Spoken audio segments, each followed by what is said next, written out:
سب سے پہلے میرے چینل کو سبسکرائب کر دیں اور بیل آئیکن کو پریس کر دیں تاکہ ہر نئی آنے والی ویڈیو کا نوٹیفیکیشن آپ لوگوں کو مل سکے۔ بسم اللہ الرحمن الرحیم۔ جب انسان نے پہل اس زمین پر قدم رکھا تو اللہ نے انسان کو دنیا میں بھیجنے سے پہلے انسان کے زندہ رہنے کے لیے تمام سامان پیدا فرمایا۔ ہوا، پانی، آگ اور مٹی یہ انسان کی بنیادی ضرورت تھی۔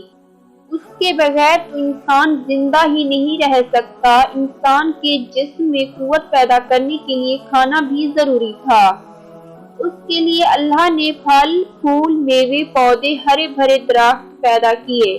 اس کے علاوہ سر اٹھائے بلند و بالا پہاڑ، رواں دواں گنگناتے ہوئے چشمے، بلکھاتے دریا، بیکراں سمندر، چاند، سورج، ستارے، غرض کی ہر وہ چیز جو انسان کے زندہ رہنے کے لیے ضروری تھی پیدا کی۔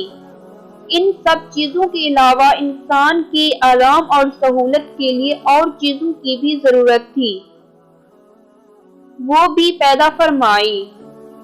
زمین آسمان کے اندر بے شمار چھپے ہوئے خزانے اور وسائل ہیں، مثلاً لوہا، چاندی، ابرک، تیل، کوئلہ اور گیسیں ہیں۔ یہ تمام چیزیں انسان کی ضرورت کی ہیں، ان سے انسان فائدہ حاصل کرتا ہے۔ ان تمام چیزوں کو زمین کے اندر سے نکالنے اور دریافت کرنے کے لیے ایک ایسی ذی عقل اور علم رکھنے والی ہستی کی ضرورت تھی جو ان تمام چھپی ہوئی اور اوجھل چیزوں کو ڈھونڈ کر نکالنے کے لیے اور اپنے ہی لیے کارآمد بنانے کے لیے ایک ہستی جسے انسان کہا جاتا ہے۔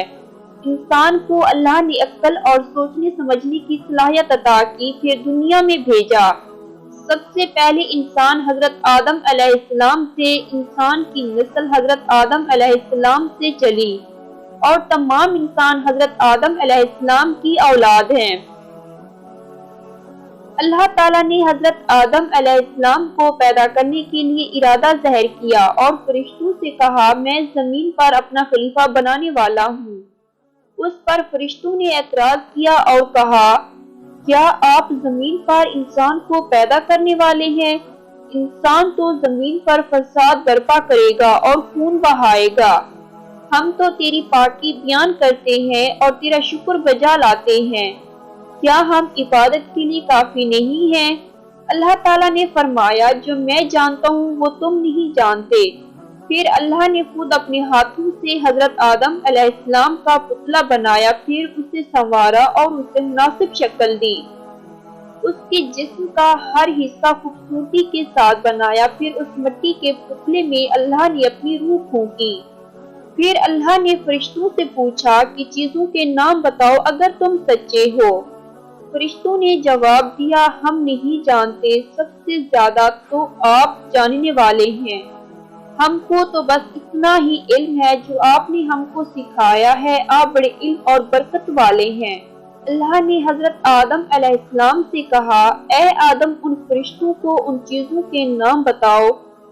اللہ نے حضرت آدم علیہ السلام کو تمام چیزوں کے نام بتا دیے تو حضرت آدم علیہ السلام کے علم میں تمام باتیں آ گئی۔ حضرت آدم علیہ السلام نے ان چیزوں کے نام بتا دیے جو اللہ نے فرشتوں سے کہا، کیا میں تم سے نہ کہتا تھا کہ میں آسمانوں اور زمینوں کے اندر کی سب پوشیدہ باتوں کو جانتا ہوں، اور جو کچھ تم ظاہر کرتے ہو اور چھپاتے ہو سب کا علم رکھتا ہوں۔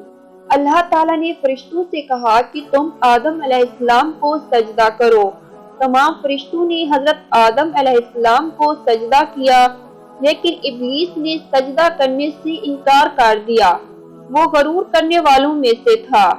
تجھے کس چیز نے سجدہ کرنے سے روکا جبکہ میں نے تجھے حکم دیا تھا؟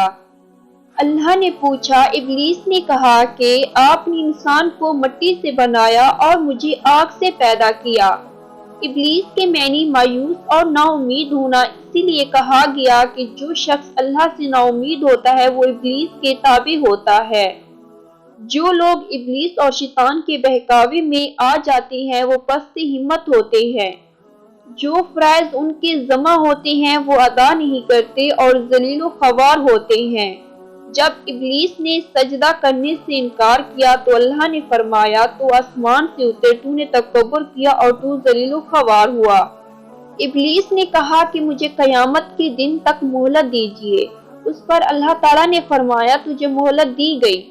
ابلیس نے کہا میں تیرے بندوں کو گمراہ کروں گا اور ہر طرف سے ان کو گھیرے میں رکھوں گا، وہ تیرا شکر ادا بھی نہیں کریں گے۔ اللہ تعالیٰ نے حضرت آدم علیہ السلام کو حکم دیا کہ اے آدم، تم اور تمہاری بیوی بہشت میں رہو اور جو کچھ کھانا ہے فراغت سے کھاؤ، اور ایک خاص درخت کی طرف اشارہ کرتے ہوئے فرمایا کہ اس درخت کی طرف نہ جانا ورنہ تم ظالم قرار دیے جاؤ گے۔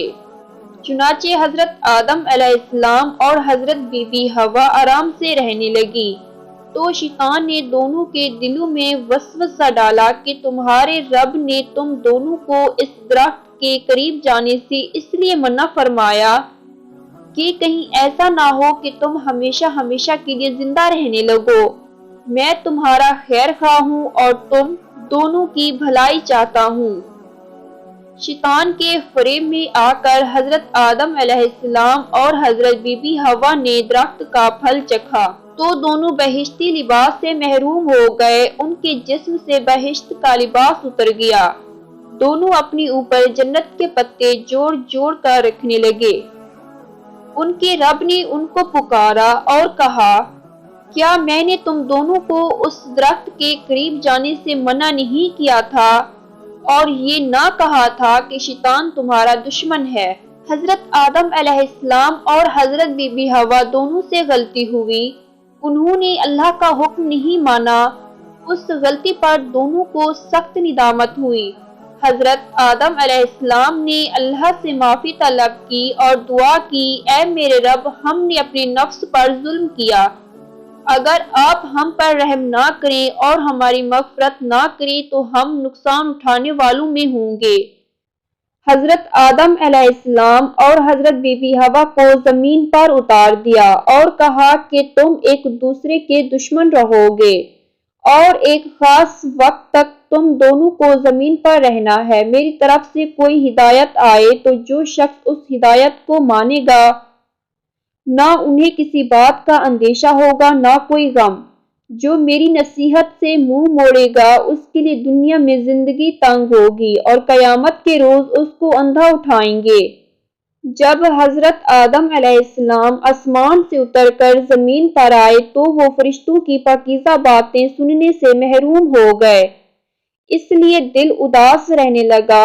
آپ نے اللہ تعالیٰ سے دعا کی اور عرض کیا کہ میں تو فرشتوں کی صحبت سے محروم ہو گیا ہوں۔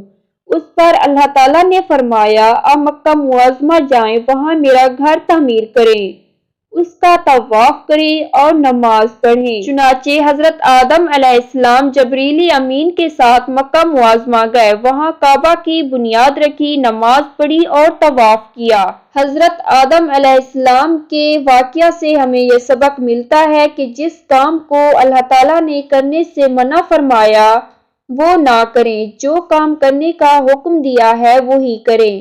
یہی عبادت ہے، عبادت نیکی ہے اور نیکی عبادت ہے۔